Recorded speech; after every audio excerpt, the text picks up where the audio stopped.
Adani group అవినీతి కార్యకలాపాలను కాపాడాలని, దాని సహాయంతో తన రాజ్యం నడిపించాలని ప్రధాని నరేంద్ర మోదీ, ఎన్డీఏ, బీజేపీ ఎంతగా ప్రయత్నించినప్పటికీ ఎప్పటికప్పుడు కొత్త కొత్త విషయాలు వెలుగులోకి వస్తున్నాయి.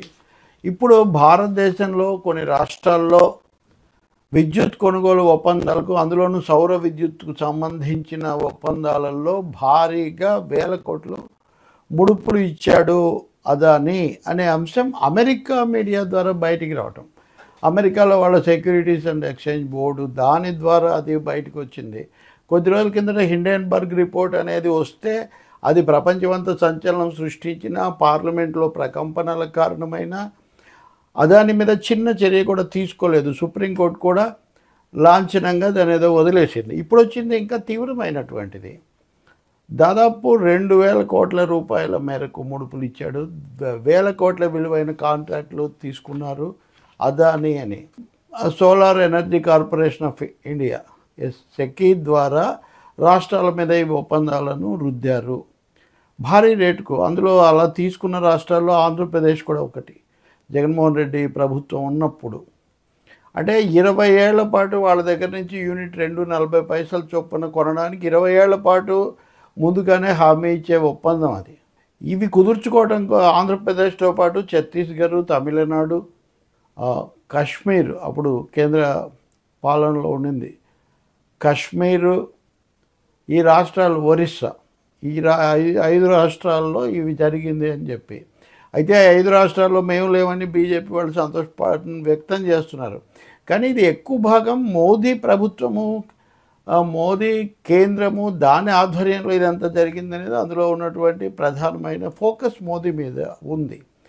కానీ వాళ్ళు మాకు సంబంధం లేని అన్న పద్ధతిలో వాళ్ళు తప్పుకోవడానికి వాళ్ళు ప్రయత్నం చేస్తున్నారు. రాహుల్ గాంధీ కాంగ్రెస్ అధ్యక్షుడు చర్య తీసుకోవాలి దీని మీద, అదానిని అరెస్ట్ చేయాలి, ఆ రాష్ట్రాలు ఏవైనా అక్కడ దీనికి కారణమైన వాళ్ళు ఎవరో చెప్పాలి అని. అమెరికా కోర్టులో పెట్టినటువంటి కేసులో నెంబర్ 1 అనే ఒకటి కోట్ చేశారు, #1 అని. ఎవరు అనేది అందులో చెప్పలేదు. సహజంగా ఇక మన రాష్ట్రంలో జగన్మోహన్ రెడ్డి అప్పుడు ముఖ్యమంత్రి కాబట్టి ఆ అంశం మీద ఫోకస్ పెట్టి కొన్ని మీడియాలు ఇస్తున్నాయి, కొన్ని మీడియాలేమో రాహుల్ గాంధీ ఇచ్చి సరిపెడుతున్నాయి, కొన్ని మీడియాలు అసలు ఇవ్వట్లేదు. చాలా ఆశ్చర్యం ఏమంటే ఇంత పెద్ద వేల కోట్ల రూపాయల విలువైన కుంభకోణం అంతర్జాతీయ స్థాయిలో బయటకు వచ్చినప్పటికీ పాలక పార్టీ కూడా మాట్లాడలేదు.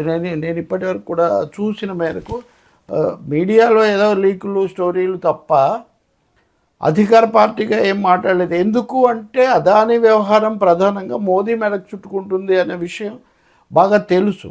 రెండవది, అదానితో ఒప్పందాలు కుదుర్చుకుంది జగన్మోహన్ రెడ్డి ప్రభుత్వం. అంతకుముందు చంద్రబాబు నాయుడు ప్రభుత్వం, మళ్ళీ వచ్చిన తర్వాత కూడా అది కొనసాగుతూనే ఉంది. ఉదాహరణకు ఇప్పుడు సౌర విద్యుత్ ఒప్పందమే తీసుకుంటే రోజులు గడిచే కొద్దీ దాని రేట్ తగ్గాలి. కానీ 20 ఏళ్ల పాటు 2.40 పైసలు యూనిట్కి ఇస్తామని 7,000 మెగావాట్లు వాళ్ళ దగ్గర కొనుక్కునే విధంగా ఒక ఒప్పందం చేసుకోవటం, దీన్ని కోర్టులో సవాల్ చేశాడు ఇప్పుడున్న ఆర్థిక మంత్రి పయ్యావుల కేసు. అయితే రాష్ట్ర విద్యుత్ రెగ్యులేటరీ కమిషన్ అది చెల్లుతుంది అని చెప్పారు. రెండవది, దాన్ని రద్దు చేసుకుంటే చెల్లించాల్సిన పరిహారం ఇంకా ఎక్కువగా ఉంటుంది అనే ఆందోళన కూడా ఒకటి భయపెట్టారు కూడా. ఏదైతేనేమి ఇప్పుడు ఎవరు అనేది ఒక చర్చ. ఇంకా బహుశా రాబోయే రోజుల్లో ఇక్కడ చర్చ ఏమో రాష్ట్ర స్థాయిలో ఇప్పటికే తెలుగుదేశాన్ని బలపరిచే మీడియాలో ఇస్తున్న ప్రకారం జగన్మోహన్ రెడ్డి మరో కుంభకోణంలో చిక్కుకున్నాడు అన్నట్టుగా వాళ్ళు ఇస్తున్నారు. అది ఎలా వస్తుంది ఏంటి వివరాలు ఇంకా మనం అవి చూడాలి. కానీ ఎవరినైనా ఉపేక్షించాల్సినటువంటి అవసరమేం లేదు. కానీ దీని అంతటికీ మూల విరాట్ నరేంద్ర మోదీ. ఆయన జాతీయ స్థాయిలో లేకపోతే ఆ కేంద్రం ఆధ్వర్యంలో జరిగినటువంటి దానిలో వీళ్ళందరూ కూడా పావులుగా ఉన్నారు. ఈ డబ్బు అంతిమంగా ఎవరికి వచ్చింది, ఎవరికి చేరింది అన్నది కూడా దర్యాప్తు చేస్తే కానీ అర్థం కాదు. ఆ దర్యాప్తు జరగాలి అంటే అదానీ గ్రూపును కట్టుదిట్టం చేస్తే కానీ కుదరదు. అందుకనే ఇప్పుడు తప్పనిసరిగా తీవ్రమైనటువంటి డిమాండ్లు వస్తున్నాయి, అదానీని అరెస్ట్ చేయాలి అని చెప్పి. ఇంకోటేమో చాలా విషయాలు 4 విషయాలు చెప్పారు ఇందులో. ఒకటి, బ్రైబ్ నోట్ అనే దాంట్లో 4 విషయాలు. ఒకటి, ఏ రాష్ట్ర ప్రభుత్వాలకు ఏ అధికారులకు ఇచ్చారు అన్నది అందులో ఉంది. ఎంత డబ్బు ఇచ్చారనేది ఉంది, ఒక్కొక్క రాష్ట్రానికి ఎంత అమ్మకానికి ఒప్పందాలు కుదుర్చుకున్నారనేది ఉంది. సో బ్రైబ్ నోట్స్ అంటున్నారు వీళ్ళు దీన్ని, ముడుపుల చిట్టా. Bribe notes also identified the per megawatt rate for total bribe amount offered. అంటే మెగావాట్ రేట్ ఇంత అయితే ఇంత లంచం లేదా ముడుపు ఇవ్వాలి అని ఒప్పందం కుదుర్చుకున్న వివరాలు కూడా దాంట్లో ఉన్నాయి. కాబట్టి ఇందులో లేనివి ఏమీ లేవు, పేర్లు అవి తప్ప.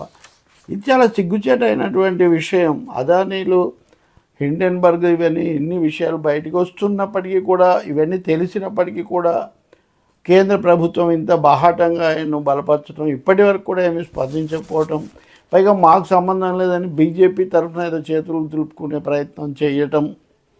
ఇంకొకటి, మాట్లాడితే విరుచుకుపడే అవినీతి అక్రమాల గురించి మాట్లాడేటటువంటి చాలా పార్టీలు, అది తెలుగుదేశం అయినా వైసీపీ అయినా కాంగ్రెస్ కమ్యూనిస్టులు తప్ప ఇప్పటివరకు చాలా పార్టీలు దీని మీద ఏమీ మాట్లాడినా స్పందించినటువంటి దాఖలాలు లేవు. కాబట్టి ఈ వివరాలన్నీ బయటికి రావాలి. ఇంకొకటి, గంగవరం రేవుతో సహా చాలా భాగం మనం అదానికి కట్టబెట్టాం. విశాఖపట్నంలో చాలా విషయాలు.